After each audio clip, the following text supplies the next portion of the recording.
The last measures group of ratios that I want to discuss is those that measure how well we use our resources, right? Generally interesting for management.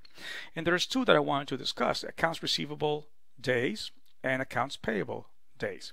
Accounts receivable days just tries to measure, of course, how on average how long it takes you to collect, while accounts payable measures how long it takes you to pay. Both are expressed in number of days. Okay, and as you can see here, I have the two arrows indicating that there's a little salt and pepper that we have to worry about. Okay, before that, let me just give you an example. So if accounts receivable that you see there in the balance sheet, right, are around $100, and suppose that on average you sell $10, right? And by the way, average daily sales would just be taking sales, right, and dividing that by 365. We're under the assumption that all sales are sold on credit, right? If that's not the case, you would have to adjust this somehow. But usually we take sales and divide that by 365. So suppose that number gives you 10, your receivables is 100. So that means that it takes you on average 10 days to collect. Now, you want this to be as short as possible. That's what we generally say, but let's be careful. If, let's say, it takes you to collect 10 days and your competitors are collecting in 20 days, 25 days, or 30 days, either you are a very efficient collector, or the concern is that you maybe have to worry about the fact that you are being too stringent and too demanding in collecting your receivables, and therefore you may be losing some market share because other competitors are not being as demanding, and so more lax, and so maybe some clients will go to them, right? So we have to be careful about the accounts receivable days. In accounts payable days, it's pretty much the same operation. Yeah, you know how much you have at accounts payables, right? So your accounts payable are, let's say, $100 once again, right? And then what you do is the average daily cost of sales, right? So you take COGS, usually cost of goods sold, right, and divide that by 365. Okay, let's suppose that gives you, say, $5. So your accounts payables of 100 in your balance sheet, and you have $5 when you divide COGS by 365. All right, what will that give you? That will give you 20 days. It takes you on average 20 days to pay. If I were to ask you, do you want to pay, you want this arrow to go up or down, you would generally say, well, I'll just delay payments, because if I delay payments, then I'm basically funding myself through my suppliers, right? If I delay the payment, I'm going to be able to hold the money a little bit longer, and I'm going to use that to fund my operations, my working capital. Okay, and that's generally the case. Now, what happens is that your suppliers know this, right? So there's generally some sort of many times there's a discount, right, for early payment in order to motivate you to pay as early as possible, so they don't have to be trying to find a way to fund their operations. So because they know that there's a tendency for us to want to pay later, there's some early payment discounts.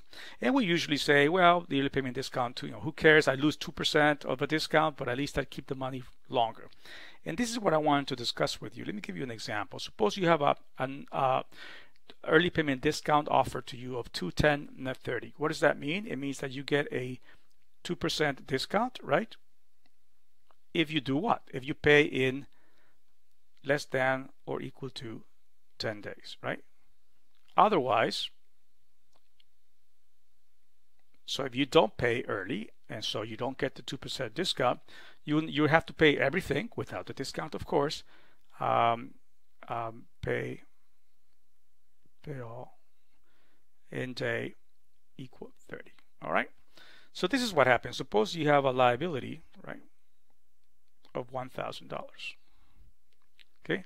So what happens here is that if you pay in day 10, okay, though you have a liability of $1,000, you get a 2% discount, so you will pay only $980. Okay. Now, if you don't pay in day 10, you pay the full $1,000 by day 30. Suppose that you decide that you're going to pay, you kind of stretch your supplier's patience, and you're going to pay in day 35. So you're not going to pay the $1,000 and pay day 30. You're going to pay the $1,000 and pay day 35. Is the supplier going to risk losing a client because you pay 5 days beyond the deadline? They're not going to be very happy, but probably you may be able to get away with it, right?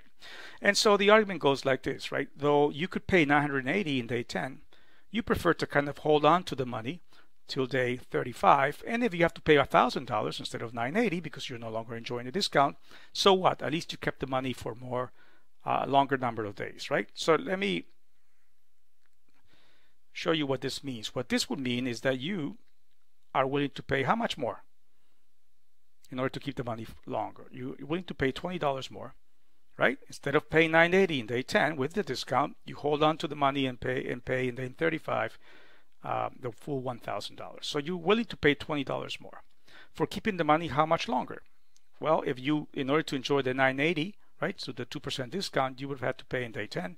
Now you have to pay, you will pay in day 35. So you're keeping the money for how many days more? For 25 more days. Okay, I hope this makes sense. So what are you doing without really intending to? When you pay late, you're basically borrowing the money. Okay, you're borrowing how much? You're keeping the $980 how much longer? 25 days longer. So you're keeping those $980 25 more days, and because you keep the $980 25 more days, you have to pay $20 and in order to reach the $1,000. So what you have done is you basically decided that you are going to pay interest, okay, because you have a loan. What is the loan amount?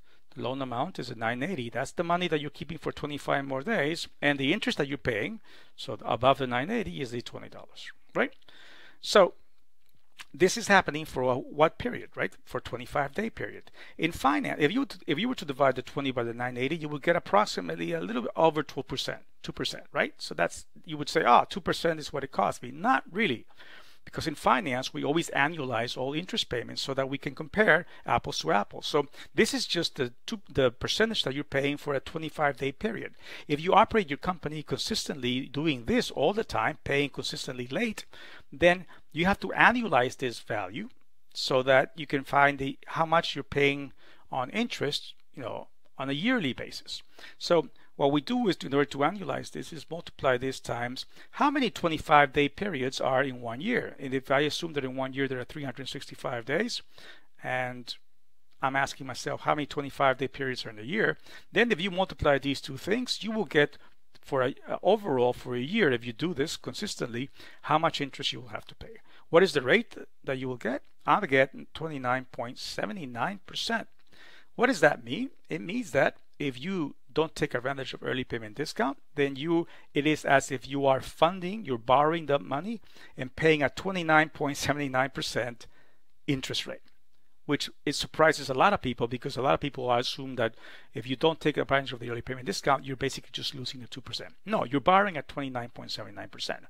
So what is the alternative? The alternative is, if the bank lends you at 15%, then it may be better, right? Depending on how much debt you already have in your company, it may be better to borrow at 15%, right? So that you can pay early and not have to incur this hidden and sometimes unknown 29% interest rate.